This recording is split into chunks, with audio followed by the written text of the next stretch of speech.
Assalamualaikum warahmatullahi wabarakatuh. Salam dan bahagia. Perkenalkan, nama saya Dwi Andrian dari Prodi Teknik Industri dari Universitas Sarjana Wiyata Mahasiswa. Dan nomor induk mahasiswa saya 2019 012 042. Oke teman-teman, saya akan menjelaskan atau membahas tentang mesin perkakas. Terutama yang saya bahas adalah mesin bobot dan mesin milling. Meliputi yang pertama, pengertian kedua mesin tersebut mencakupi fungsi dan karakteristik.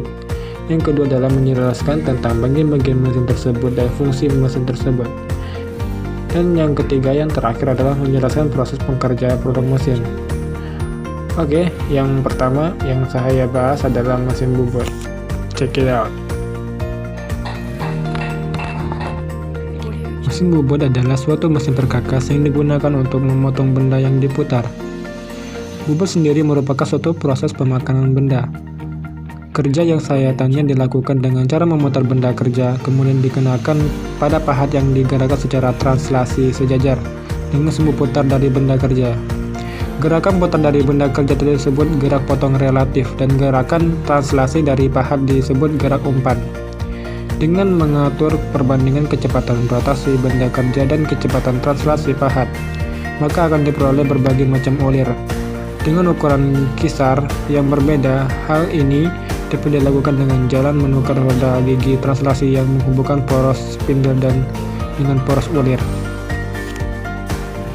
Oke, setelah melihat video tadi, saya akan menjelaskan tentang bagian-bagian mesin bobot dan fungsi mesin tersebut.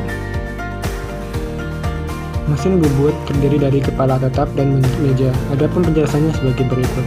Yang pertama adalah kepala tetap. Kepala tetap adalah bagian dari mesin bobot yang letaknya di sebelah kiri mesin. Dan bagian inilah yang memutar benda kerja yang di dalamnya terdapat transmisi roda gigi. Pada kepala tetap ini ditempatkan berbagai bagian mesin yang memudahkan kita melakukan pekerjaan. Beberapa bagian yang ada di kepala tetap adalah plat mesin, engkol, pengatur pasangan roda gigi, cakra bertingkat, motor penggerak mesin. Pada kepala tetap ini pula kita memasang alat pemegang benda kerja sehingga aman pada saat dikerjakan. Alat pemegang atau penjepit ini disebut cekam. Cekam ini dibedakan menjadi dua, yaitu cekam rahang 3 dan cekam rahang 4. Cekam rahang 3 pergerakannya rahang penjepitnya adalah serentak, sehingga pada saat kita menggerakkan satu kunci penggerakannya maka ketiga rahang bergerak serentak. Dan cekam rahang 4 pada saat kita menggerakkan kunci penggeraknya maka rahang yang bergerak adalah satu persatu. Dan kedua yang bernama kepala lepas, bagian dari mesin bobot yang letaknya di sebelah kanan dari mesin bobot yang berfungsi untuk menopang benda kerja yang panjang. Pada saat mengerjakan benda berukuran panjang, kemungkinan bengkok sangat besar sehingga harus ditopang pada kedua ujung, yaitu di kepala tetap dan kepala lepas ini. Beberapa bagian yang ada di kepala tetap adalah senter, putar untuk menopang benda kerja agar tidak terjadi gesekan, hand wheel, pengunci proses, dan pengunci alas. Yang ketiga namanya alas mesin. Alas mesin berfungsi untuk tempat kedudukan kepala lepas, tempat kedudukan eretan, dan tempat kedudukan penyangga diam. Gambar sebagai berikut ini. Yang keempat, yang terakhir adalah namanya eretan. Eretan adalah alat yang digunakan untuk melakukan proses pemakanan benda kerja dengan cara menggerakkan ke kiri dan ke kanan sepanjang meja. Eretan utama akan bergerak sepanjang meja sambil membawa eretan bintang dan eretan atas dan kedudukan pahat. Oke, yang ketiga saya akan menjelaskan tentang proses pekerjaan produk mesin bobot. Proses pembobotan adalah suatu proses pemesinan yang menggunakan pahat dengan satu mata potong untuk membuang material dari permukaan benda kerja yang berputar. Pada saat bergerak pada arah linear sejajar dengan sumbu putar benda kerja seperti yang terlihat pada gambar.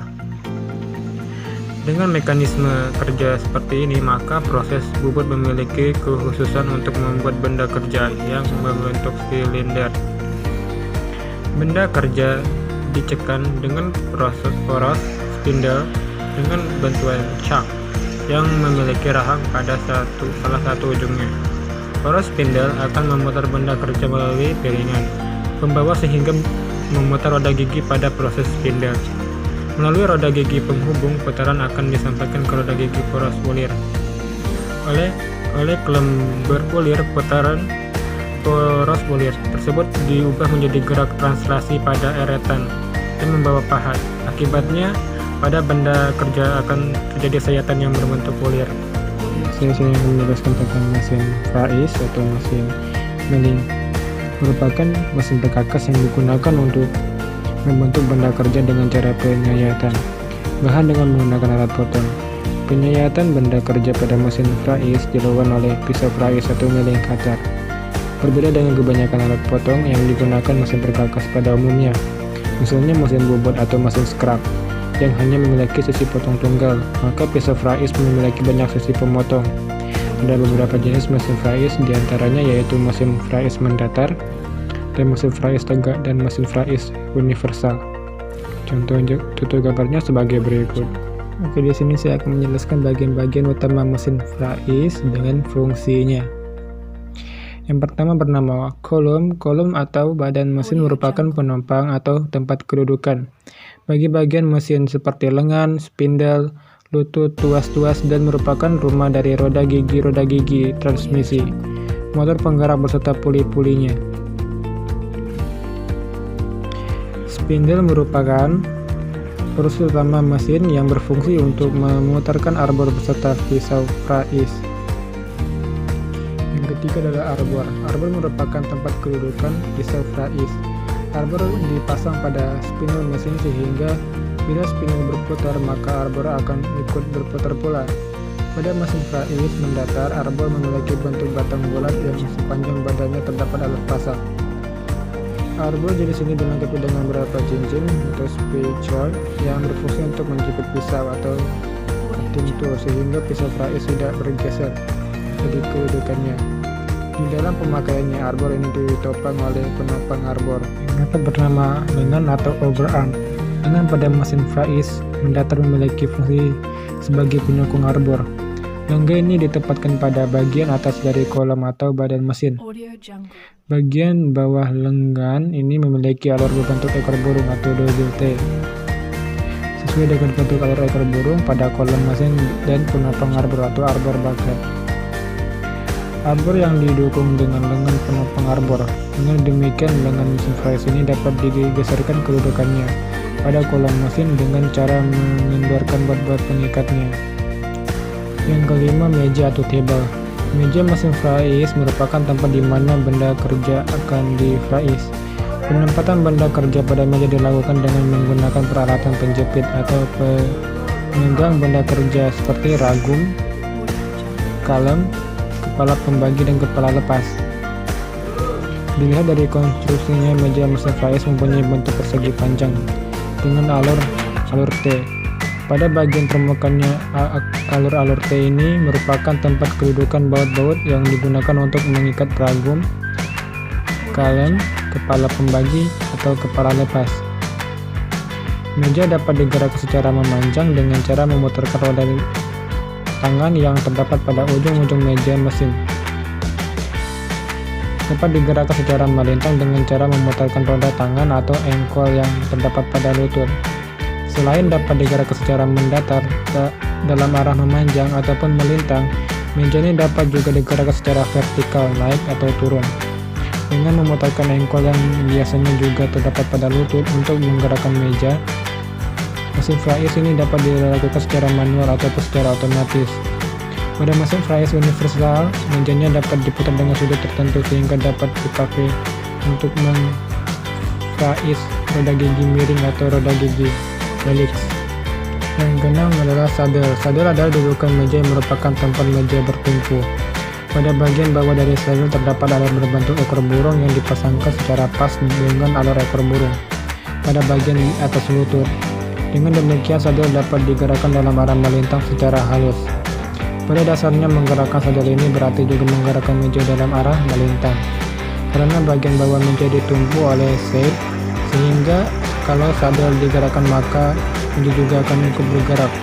Sadel dapat dikunci terhadap lutut sehingga sadel tidak berubah posisinya sewaktu dilakukan pengapraisan benda kerja. 7 adalah lutut atau kni. Lutut atau kni merupakan tempat kedudukan atau sadel di mana lutut ini ditopang oleh kolom mesin dan batang pangkat. Lutut dapat digerakkan secara vertikal naik atau turun dengan cara memutarkan engkolnya. Karena meja bertumpu pada sadel dan sadel bertumpu pada lutut, maka penggerakan lutut naik atau turun berarti menggerakkan meja secara vertikal. Untuk mendekati atau menjauhi frais yang terpasang pada arbor, agar pada waktu melaksanakan pengfraisan lutut berada dalam posisi yang kokoh, maka lutut dapat dikunci terhadap kolom. Faktor yang ke-8 adalah alas atau bed. Alas mesin merupakan bagian terbawah dari mesin dan tempat bertumpu komponen utama mesin frais seperti kolom, beserta lengan dan spindle lutut, beserta sadel dan mejanya. Selain itu, alas memiliki suatu rongga atau ruangan yang merupakan tempat penampung cairan pendinginan. Oke, saya di sini akan menjelaskan pengerjaan yang dapat dilakukan dengan menggunakan mesin frais atau mesin milling. Yang pertama bernama ending milling.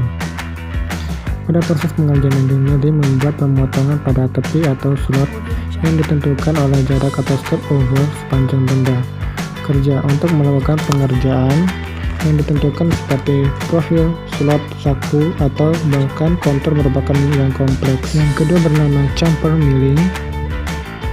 Proses pengerjaan chamfer milling membuat potongan tepi pada sepanjang tepi benda kerja atau membuat permukaan miring yang dikenal sebagai chamfer. Chamfer ini biasanya memiliki sudut sekitar 45 derajat dan dapat dikerjakan pada bagian luar atau dalam serta sepanjang lintasan lurus atau melengkung. Yang ketiga bernama face milling. Pada proses pengerjaan face mill membuat permukaan benda kerja rata untuk memberikan hasil yang lebih halus. Kedalaman permukaan biasanya sangat kecil dan dapat dikerjakan dalam suatu lintasan tunggal atau dapat dilakukan dengan pemesinan pada kedalaman aksial yang lebih kecil dari pemotongan. Yang keempat adalah drilling. Pengeboran atau drilling yaitu memasukkan mata pahat pada benda kerja secara aksial dan memotong lubang dengan diameter yang sama dengan pahat tersebut. Operasi pengerjaan pada pengeboran dapat memasukkan lubang yang memanjang hingga kedalaman tertentu di dalam benda kerja atau lubang menembus yang memanjang sepenuhnya melalui benda kerja. Masih banyak lagi pengerjaan pada mesin fars atau mesin milling. Oke, sekian dan terima kasih dari saya. Apabila saya ada salah kata atau ucapan mohon dimaafkan. Wabillahi taufiq wal hidayah. Wassalamualaikum warahmatullahi wabarakatuh. Salam dan bahagia.